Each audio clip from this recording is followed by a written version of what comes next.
సమ్మక్క సారక్క జాతర మేడారం జాతర భారతదేశంలో రెండో అతిపెద్ద జాతరగా ప్రాముఖ్యతగాంచిన ఈ మేడారం జాతర వెనుక ఉన్న కథ ఏంటన్నది నేను మీకు ఈ వీడియోలో చెప్పేస్తున్నానండి.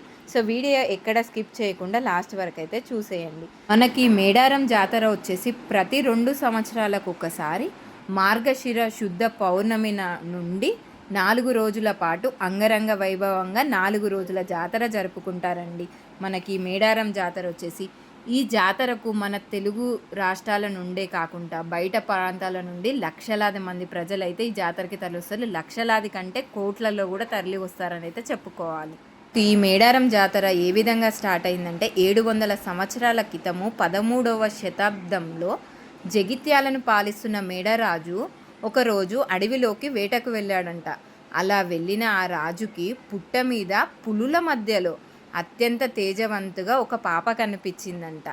ఆ పాపను వెంటనే మేడరాజు దగ్గరగా తీసుకొని, దేవుడా నాకు పిల్లలు లేనందుకు ఈ పాపను నాకు బిడ్డ రూపంలో నాకు ఇచ్చావా తండ్రి అనేసని అప్పుడు ఆ మేడరాజు సమ్మక్క అనేసని ఆ పాపకు పేరు పెట్టి గూడెంలోకి తీసుకువెళ్ళి ఆ పాపకి సమ్మక్క అని పేరు పెట్టాడు మేడరాజు. సమ్మక్క చేతుల మీదుగా ఆ గూడెంలో ఎవ్వరికి ఏ పసరు ఇచ్చినా అనారోగ్యంతో ఉన్న వారందరికీ వెంటనే తగ్గిపోయేదంట. అలా ఆ గూడెంలో పెద్దగైన సమ్మక్కకి మేడారాన్ని పాలిస్తున్న తన మేనల్లుడు అయిన పగిడిద్ద రాజుకిచ్చి వివాహం జరిపించాడు మేడరాజు.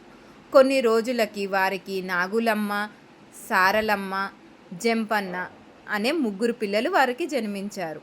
అయితే ఒకరోజు ఒకవైపు కాకతీయ రాజు అయిన ప్రతాపపుత్రుడు మేడరాజు పాలిస్తున్న ప్రాంతంపై దండెత్తాడంట. మేడరాజు అక్కడి నుంచి భయంతో పారిపోయి మేడారం వచ్చి పడిగిద్ద రాజు దగ్గర తలదాచుకున్నాడనమాట. సో విపరీతమైన కరువు రావడంతో పడిగిద్ద రాజు ప్రతాపపుత్రుడు పన్ను చెల్లించలేకపోయాడనమాట. అప్పుడు మన గిరిజనుల పైన పన్నులు విధించడం జరిగేటివి. ఆ పన్నులు అనేది పగిడిద్ద రాజు ప్రతాపపౌరుడికి పన్ను చెల్లించలేకపోయాడు. దాని తర్వాత పడిగిద్ద రాజు కాకతీయ సామ్రాజ్యానికి సామర్థ్యుడు. చాలా రోజుల పాటు పన్ను కట్టలేదు. పైగా మేడరాజుకి ఆశ్రయం ఇచ్చాడు అనే కోపంతో ప్రతాపరుద్రుడు తన ప్రధానమంత్రి యోధ్యంతో సైన్యంతో మేడారం పంపించాడు. సంపంగి వాసు వద్ద కాకతీయులకు గిరిజనులకు మధ్య చాలా పెద్ద పోరాటమే జరిగింది. కాకతీయులపై అత్యంత ధైర్యంగా పోరాడినప్పటికీ చివరికి సమ్మక్క మినహా కుటుంబంలో మొత్తము ఆ యుద్ధంలో మరణించారంట. కాకతీయ సైన్యంతో మరణించడం ఇష్టం లేక జంపన్న అక్కడే ఉన్న సంపన్న వాగులో దూకి ఆత్మహత్య చేసుకున్నాడు. అప్పటి నుండి సంపన్న వాగుని జంపన్న వాగుగా పిలువబడ్డారు.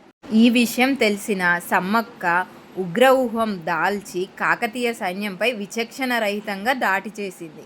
కాసేపటికి సమ్మక్కను ఒక సైనికుడు వెనక నుండి కత్తి పొడవడంతో తీవ్రంగా గాయమై చిలికగట్టు వైపు వెళ్ళి అడవిలో అదృష్టమైపోయిందంట ఆ తల్లి. మాయమైన ఆ తల్లి కోసం గిరిజనులు అడవిలో వెతకసాగారంట. ఎక్కడైతే చిన్న పాపగా ఉన్న సమ్మక్క పుట్ట మీద దొరికిందో అదే పుట్ట మీద కుంకుమ భరణి గాజులు కనిపించాయంట. ఈ ప్రాంతంలో 2 గద్దెలను నిర్మించి పూజించిన వారికి ఎటువంటి కష్టం రాకుండా కాపాడుతానని ఆకాశవాణి వినిపించింది. ఈ విషయం ప్రతాపపుత్రునికి తెలిసి తప్పు చేశానని గ్రహించి గిరిజనుల పన్ను పూర్తిగా రద్దు చేసి అక్కడే 2 గద్దెలను నిర్మించి జాతర జరపడం ప్రారంభించారంట. ఈ విధంగా మనకు సమ్మక్క సారక్క జాతర అనేది స్టార్ట్ అయ్యింది. సో వీడియో నచ్చితే ఒక చిన్న లైక్ ఇవ్వండి.